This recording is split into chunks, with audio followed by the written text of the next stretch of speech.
Welcome to my channel, The Magic of Java. This is my third book called The Londo and the Green Queen's Revenge. It's a novel. It's a novel about me coming to terms with the attempted destruction of an Englishman and his Javanese family. But it is a novel. Yes, it's based on experience. It's based on real people and celebrities, but amalgams of real people or caricatures of them. So if you do identify yourself, please forgive me, because it's only intended as a yarn. Exorcising our past. Maddie didn't want to take the night bus to Jakarta, so we flew from Jogja. The first time we had flown to and from Jogja in some 18 months. Needless to say, it's still impossible to escape the sickly smell of roti boy at the airport. The outer ring road, Jaw, is now full like the rest of Jakarta, and it took us 2 hours to get home, so back to the same time as it took before Jaw opened. Although, when we went to Widati's graduation, we found the central streets somewhat uncongested, and really it's now only the street where our house is that is still impossible. Central areas now have an odd-even number plate policy, theoretically halving the traffic. Well, it wasn't half, but some of the most notorious gridlocks are no more. Titi and her niece had cleaned the house prior to her mum's arrival, but nevertheless Maddie was horrified at how dirty the home she had fled some 15 months previously had become. Maddie set about cleaning and nesting, caring for her daughters once more, and was happy as I'd seen her in a number of years. But at the end of the week, she still hadn't got everything in order, and we promised to return home more often by the night bus. Maddie really does need to become the Ratu, queen of her domain again, and whether this is in Gunung Kidul, Jakarta, or a bar in a hotel, this is her destiny. Maddie's hairdresser friend came round to do Maddie's hair and was delighted to see her old friend now back to normal, whilst Maddie was delighted to get her hair done professionally, i.e. not by somebody in the Desa, albeit that her friend is originally from the Desa. The hairdresser called again before we left, just so happy to have got Maddie back, as was I. Whilst we were away, we heard that Cecilio was in Boyolali and wanted to visit us in Gunung Kidul, but of course we were in Jakarta. So as soon as Cecilio got home, he and his wife came to our house in Jakarta, and we were overjoyed to see Maddie well, telling us how concerned they'd been for her. In fact, before I went to visit Martin, Maddie checked my pockets and bag, believing that I'd arranged a meeting with a presumably younger and slimmer woman, and I was so pleased to have my Maddie back once more. Despite Maddie having bought many outfits for Widati's graduation, including the batiks from Solo and the jilbabs that came via the post, Widati wanted her parents in Western dress. So while I was at Martin's, the girls went to Pim, Pondok Indah. They were there all afternoon and evening, coming back with numerous expensive outfits. But Maddie had been mentioning Pondok Indah in her sleep, so this may have been exercised. I also wore a suit for the first time in over 4 years, and it was a perfect day, topped off with an Arab meal in a restaurant close to Widati's university, but known only to Maddie and I. I say perfect day, but Maddie was one of the few mothers not in a jilbab, and I one of the few fathers not in batik. Despite my Western attire, I was the only parent to pray in the nearby masjid. I commented to Widati that I could have worn my blankon, and she agreed with me, but really I couldn't, as when Javanese was spoken in a film, all the other parents started laughing, highlighting how Jakarta's middle class is becoming dislocated from the rural poor, rejecting their own ancestors and culture. I also noticed that in central areas of Jakarta, many of the warungs had gone, but you could not describe Jakarta as being anything like Singapore. Although there is one aspect about modern Jakarta that is now completely like Singapore. Nobody smiles anymore. Nevertheless, Jakarta has not descended into the murderous tribalism I am so fearful of. That evening, after Widati's graduation, I couldn't sleep with an upset stomach, which later became flu, and I spent the rest of our trip in bed. So this year, I've been away 3 times with Maddie and been ill on each of them. On returning a month later, I was also laid up with flu. I did manage to get up near the end of the week and attend a masjid, which was welcoming. We didn't spot Uni at all, nor Ibu RT, but Pak RT did come round to collect money for the garbage collection. I had to say that those few neighbours I met seemed to know a little of what was happening to us, and if not sided with us, certainly with Maddie. This would be the natural outcome of our patience and forgiveness, that we emerge with sympathy and our aggressors become somewhat marginalised. Maybe we have been sent, Uni and Pak RT, to Tangerang Banten, and 5 months after I saw Uni scurrying in his corner like a trapped rat. Whilst Pak RT and Ibu RT have literally moved to Tangerang Banten. A street vendor who's always said hello to me. On this visit, I stopped to talk. He explained that he was from Chawas, just the other side of Chandy, and where my brother-in-law, number 5, is in hospital with a hernia.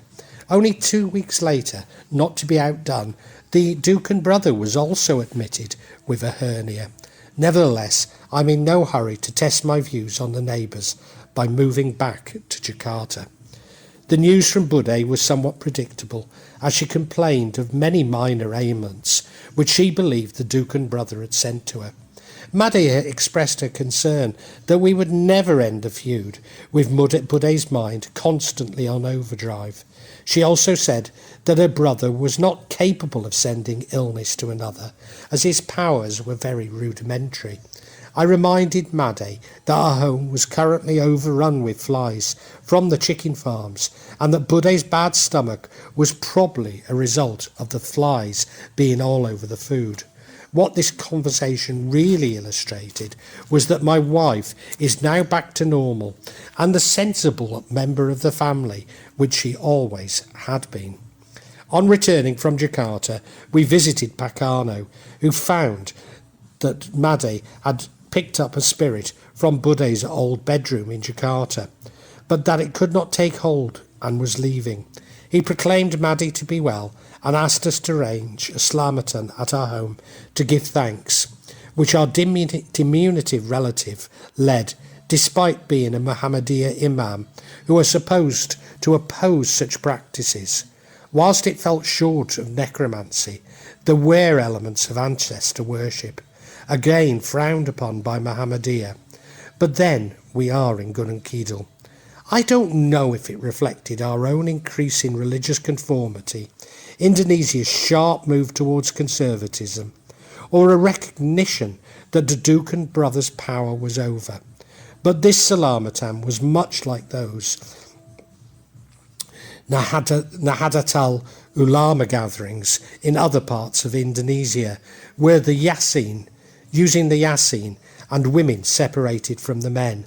The Dukan brother didn't attend the event, although he is about to have a hernia operation. Maybe I will never really uncover the truth about this. Months later, Maddie explained to me that the Dukan brother would never have been the Dukan of the Desa, and pointed to another man who held this title. Indeed, it would seem that there are many Dukans in our small Desa, including a relative and neighbour of Mas Purwas.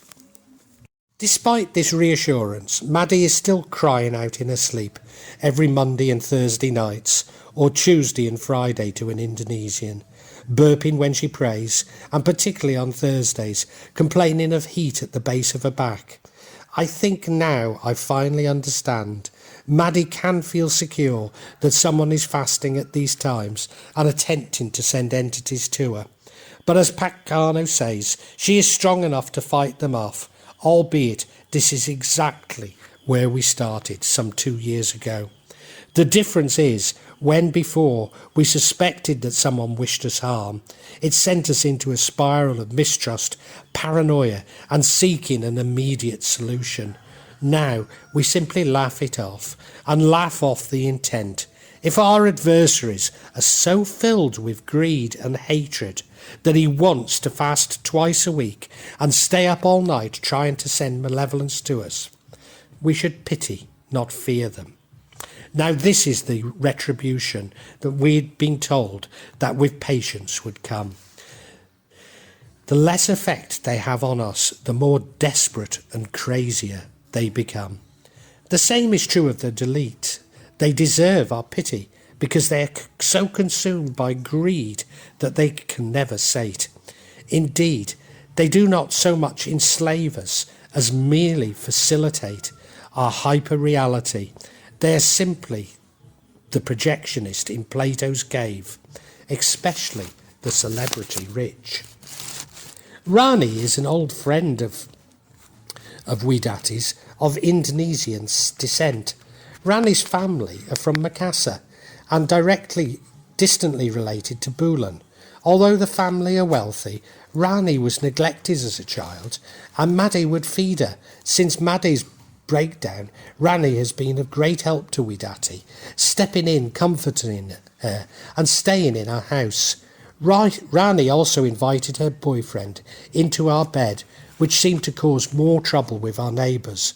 But it became apparent that Rani was not being fair with Widati, Titi and us. She is staying in mine and Maddie's bed, using the air conditioning, which increased our electricity bills by 35%. The always careful Titi keeps running out of money because Rani was taking her food and toiletries. She even took Titi's motorcycle to ride her to a job over 2 hours away. But it would seem that Rani is also contributing towards her mother's living expenses. The mother, a once beautiful lady, has been married many times and seen and wasted many fortunes. She has squandered money on drugs and young boyfriends and is now impoverished. So once again, a middle-class Indonesian is cheating out of me of my massively diminished retirement fund, and I'm sure feels quite smug about it.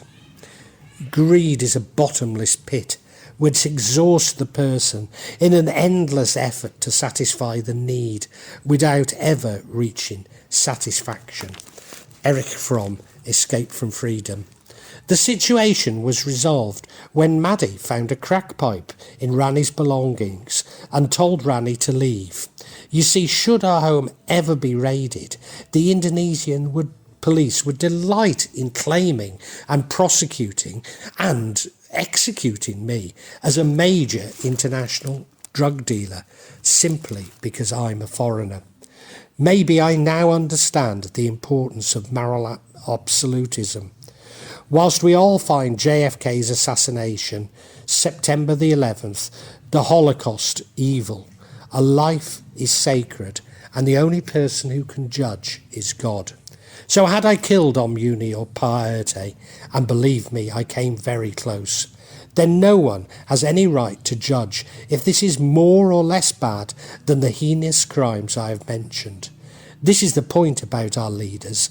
They put themselves in positions where their decisions can result in deaths, even mass murders and genocide. But, just like if I had murdered Omuni, they would claim that they were provoked. They deserved it. It was in the best interest of humanity. Well, save your excuses for when you meet God, as she or he is the only judge that matters. So it really all is in the mind. But that doesn't mean it's not real. But knowing that it's all in the mind, there is a profound lesson here, and that is we build Jerusalem in our minds. If we see life as nasty, brutish and short, then it is. But if we see a world of plenty, then it is full of God's love, then again it is. If we believe our fellow man is determined to harm us, then they are. But if we see them as full of love, again they are. Yes, there'll always be an uni to challenge our beliefs, but do not seek retribution, for you already have it by remaining happy. Branwell's timing is always immaculate, and when in the taxi to the airport, I received a request for yet more money. I challenged him, asking what had happened to his benefits, which should have arrived that week. The response confirmed my view that he wasn't sorting himself out at all and expecting me to keep providing his rent and living expenses ad infinitum. I had spoken to my father whilst always away, and he told me that my mother now thinks that I need to be hard on Branwell and to stop sending him money. I don't know if it was my mother's comments or the realisation that I have to say no pretty soon anyway. So if Branwell was doing nothing to help himself now, was as good or bad a time as later. Branwell claimed that he'd not received anything like what I'd sent him over the last week. So when I got home and downloaded from the bank, which showed that I'd sent him $30,000 over the last 15 months, which he also disputed. In fact, Branwell suggested that he hadn't received over half what I had sent him, accusing me of lying, and then of Maddie having stolen it. Thank you, Allah. This statement fell into my hands. I told Branwell to take the printout to his bank to uncover where his money was going. Of course, Branwell refused to go to the bank, so I told him that I would call my bank and the police, as $15,000 missing was a serious crime.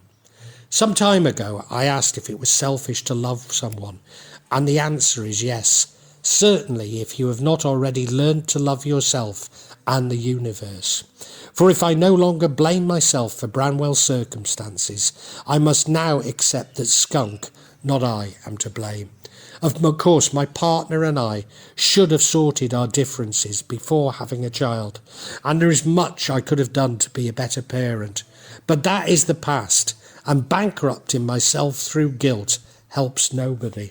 My sadness, even anger, is a response to the realisation that I'm not worthy of Branwell's love and his addiction because he believes he is not worthy of mine.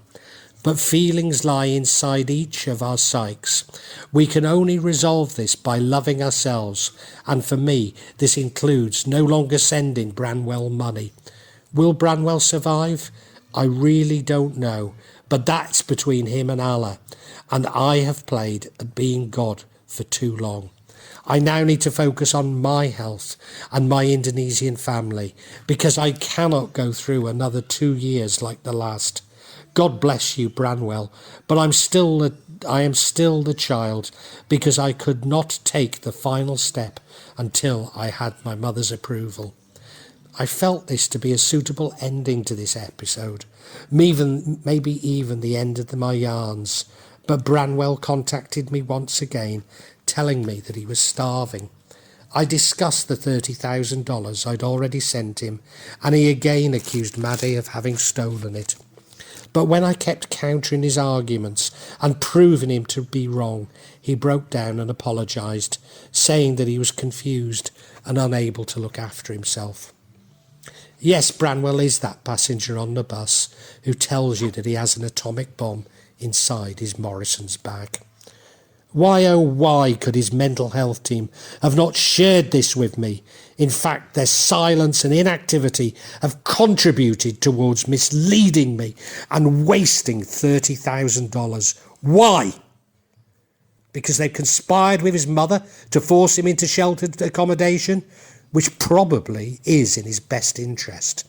But their subterfuge has caused him to attempt suicide twice, and me considerable anguish for 15 months, when I face significant problems of my own. Then, of course, there's the $30,000 I've lost from my retirement fund. For an organisation, a department, a team, a professional to become so used to lying, it becomes instinctive. They even lie when it's easier to tell the truth. But then most psychiatric patients accept manipulation. and it becomes habitual. Yes, Branwell really is very ill. In the Middle Ages, he'd have been tried for witchcraft. For most of my life, he would have been locked in a psychiatric ward, never to be released. But now he's left to live on the streets or serving time in prison. Branwell is all like all humans, ghosts and other spirits. He's neither good nor bad, or both good and bad. Yes, he does hate me and wish me ill, which may have worked and caused some of my problems. Certainly he's wasted my money on purpose. But Branwell is a frightened human being who has been badly treated by his mental health team. He's my only blood offspring, and he deserves better. But I'm now powerless to do anything material about it. Of course, all my experiences were about me understanding this, and I realise it now. Everything, including the games played by banks and utility companies, even my mother demanding my attention, were diversions to prevent me from seeing what I really needed to focus on. And now it is far too late. Even in my writing, I've been preoccupied with explanations, even blame, to spot how vulnerable in need Branwell is. All I have is prayer, and may God bless you, Branwell. I loved you from the moment you entered this cruel world. Then, what I believed to be a final thought was that for all the fraud and misfortune I've experienced over the last 10 years, by far the highest tangible amount, $60,000, have been at the arms of the UK government.